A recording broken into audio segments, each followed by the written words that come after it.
घुमा दिया परिधि, बीच में केंद्र होता है। ये केंद्र से यहाँ तक की दूरी त्रिज्या कहलाती है। यहाँ सीधी लाइन जो जाती है केंद्र से व्यास कहलाती है।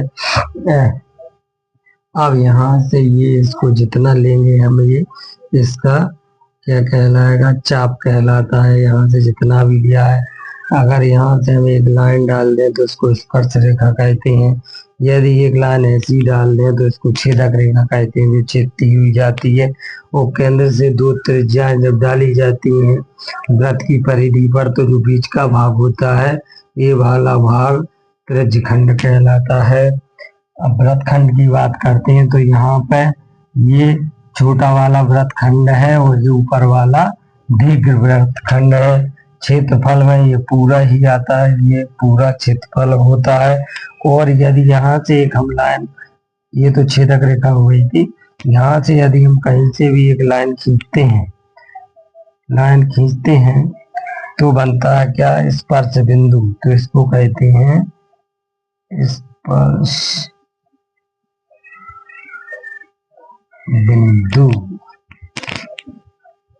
वृत्त की जो ये लाइन होती है ये परिधि कहलाती है। तो इसको क्या बोलते हैं, परिधि। पहले केंद्र की बात करें, ये केंद्र है, इसको बोलते हैं केंद्र बिंदु। तो ये बीच से होता है और इसको ऐसे पूरे सर्किल में त्रिज्याएं समान लंबाई की होती हैं, तो इसको बोलते हैं हम क्या, केंद्र।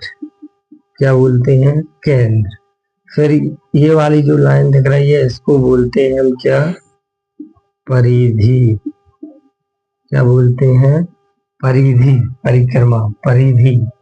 अब इसमें यहाँ से यहाँ तक लाइन डाल दो तो इसको बोलते हैं हम जीवा।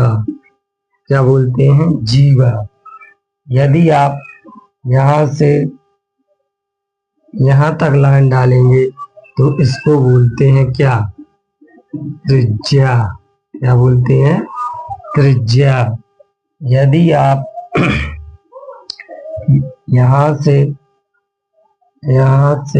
और यहाँ से दो लाइनें डालेंगे, जो बीच का भाग आएगा ये वाला, ये भाग जो आएगा ये कहलाएगा त्रिज्यखंड। क्या कहलाएगा, त्रिज्यखंड।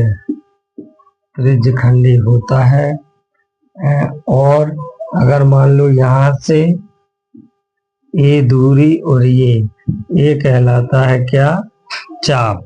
इसको क्या बोलेंगे, चाप बोलते हैं। अब इसमें और क्या बनता है, यहाँ से यदि एक हम लाइन डालते हैं, ये वृत्त को छूती हुई जाती है, तो इसको बोलते हैं स्पर्श रेखा। क्या बोलते हैं, स्पर्श रेखा।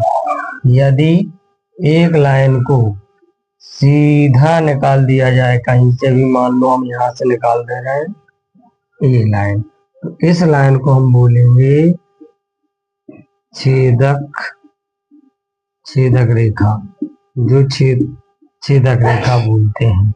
ये स्पर्श रेखा भी है और यहीं पे जो मिल रहा है इसको स्पर्श बिंदु भी कहते हैं। स्पर्श बिंदु, स्पर्श बिंदु, स्पर्श बिंदु।